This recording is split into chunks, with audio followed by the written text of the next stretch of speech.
Super exclusive news చూస్తున్నాం. మాజీ CM Jagan కు వరుసగా ఎదురు దెబ్బలు తగులుతున్నాయి. జగన్ వ్యూహాలు అట్టర్ ఫ్లాప్ అవుతున్నాయి. రెడ్ బుక్ పోటీగా తెచ్చిన డిజిటల్ బుక్ వ్యూహం బెడిసికొట్టింది. ప్రస్తుతం క్యూఆర్ కోడ్ ఉద్యమం ఊసే లేకుండా పోయింది.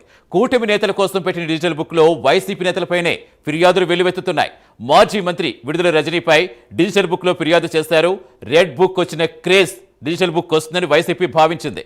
కానీ వైసీపీని డిజిటల్ బుక్ దెబ్బేసింది. జగన్ వ్యూహాలపై సొంత పార్టీ నేతల్లో గుసగుసలు మొదలయ్యాయి. పూర్తి సమాచారం ఇచ్చేందుకు మా కరెస్పాండెంట్ రవికృష్ణ జాయిన్ అవుతున్నారు. రవికృష్ణ, అసలు ఎలా చూడండి, మొత్తం బూమరాంగ్ అయిందా?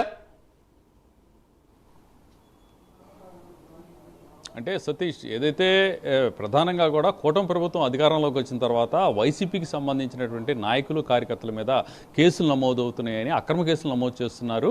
సోషల్ మీడియా వేదికగా తాము గతంలో పెట్టినటువంటి ఏవైతే పోస్టులు ఉన్నాయో వాటిని ఆధారంగా చేసుకొని కేసులు పెడుతున్నారు. తమను అయితే ఇరిటేట్ చేయటమే కాకుండా కూడా హెరాస్మెంట్ చేస్తున్నారు అని చెప్పి గత కొంతకాలం నుంచి కూడా వైసీపీకి సంబంధించినటువంటి నాయకులు కార్యకర్తలు ఆరోపిస్తున్నారు. ప్రధానంగా వాళ్ళు చెప్పేది ఏంటంటే, ఏదైతే రెడ్ బుక్ ఉందో ఆ రెడ్ బుక్ రాజ్యాంగం అయితే లోకేష్ ఇచ్చిన రెడ్ బుక్ రాజ్యాంగం అయితే ప్రజెంటు ఇక్కడ రాష్ట్రంలో అమలవుతుందని వాళ్ళైతే చెప్తున్నటువంటి పరిస్థితి. ఈ నేపథ్యంలోనే ఉన్నటువంటి కార్యకర్తలకి, అదేవిధంగా నాయకులకి, వాళ్ళ మనోభావాలను గౌరవిస్తూ వాళ్ళకి మానసికంగా కూడా తాము దగ్గరున్నామని చెప్పే విధంగా కూడా వాళ్ళకి వెనుదన్నుగా తామున్నామని చెప్పేందుకు కూడా మొన్న అయితే మాత్రం ఈ డిజిటల్ బుక్ అనేది దాన్ని ప్రవేశపెట్టడం జరిగింది. దీన్ని జగన్ అయితే మాత్రం ప్రధానంగా డిజిటల్ బుక్ ద్వారా ఏంటంటే ఎవరెవరైతే కార్యకర్తలు ఇబ్బందులకు లోనవుతున్నారో, ఎవరైతే వాళ్ళని ఇబ్బంది పెడుతున్నారో, ఆ ఏ కేసులు అయితే తమ మీద బనాయించారో వాటినన్నింటినీ కూడా ఆ డిజిటల్ బుక్ ద్వారా వాళ్ళు కనుక ఫాలో అయ్యి డిజిటల్ బుక్ ద్వారా పంపించినట్లయితే, ఫిర్యాదు చేసినట్లయితే మాత్రం వాటినన్నింటినీ కూడా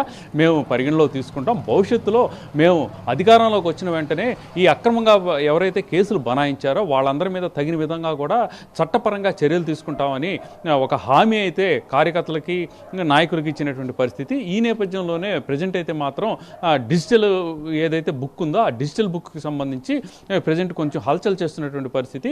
అది ఈ వైసీపీ నాయకులు చెప్పేది ఏంటంటే, రెడ్ బుక్ ఏదైతే ఉందో ఆ రెడ్ బుక్కి పోటీగా వచ్చినట్టు బుక్ తమకు జరిగిన అన్యాయాలన్నింటినీ కూడా వాటిలో మేము ఫిర్యాదు చేస్తున్నామని చెప్పి వాళ్ళు చెబుతున్నటువంటి పరిస్థితి. కాకపోతే ఏంటంటే, ఆ డిజిటల్ బుక్కి సంబంధించి ఏదైతే వైసీపీ నాయకులు పడుతున్న ఇబ్బందులు, కూటమి ప్రభుత్వం పెట్టినటువంటి ఇబ్బందుల ఆధారంగా అక్కడైతే ఫిర్యాదు చేస్తున్నటువంటి నేపథ్యం. కానీ వైసీపీ నాయకుల మీదే ఈ ఏదైతే డిజిటల్ బుక్ ఉందో ఆ డిజిటల్ బుక్లో కంప్లైంట్ చేయడంతో ఒక్కసారిగా కూడా వైసీపీకి సంబంధించిన నాయకులైతే నివిరిపోయినటువంటి పరిస్థితి. ఈ విధంగా తమ నాయకుల మీదే తమ పోర్ట్లోనే ఇలా డిజిటల్ బుక్లోనే కంప్లైంట్ చేయడం పట్ల మాత్రం వాళ్ళ ఆశ్చర్యాన్ని వ్యక్తం చేస్తున్నటువంటి పరిస్థితి ప్రస్తుతం కనపడుతూ ఉంది.